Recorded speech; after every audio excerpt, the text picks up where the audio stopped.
रायगड जिल्ह्यातील वेळा समुद्र किनाऱ्यावर एक घटना समोर आली आहे। पावसाळा सुरू झाल्यामुळे प्रशासनाने किनाऱ्यावर जाण्यास बंदी घातली असतानाही एका पर्यटकाने वाळूत कार उतरवल्याने ती अडकली आहे। अद्यापही मदत यंत्रणा घटनास्थळी पोहोचलेली नाही।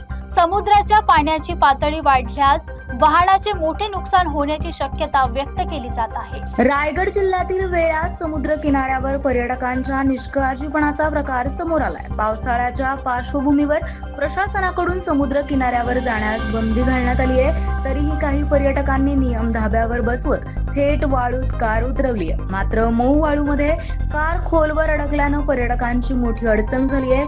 अद्याप मदत यंत्रणा घटनास्थळी पोहोचलेली नसल्याची माहिती आहे।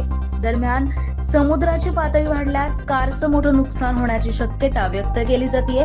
प्रशासनाकडून वारंवार सूचना देऊनही पर्यटकांकडून होत असलेल्या अशा अविचारी कृतीमुळे अपघात आणि नुकसानाच्या घटना वाढत असल्याचं चित्र आता पाहायला मिळतंय।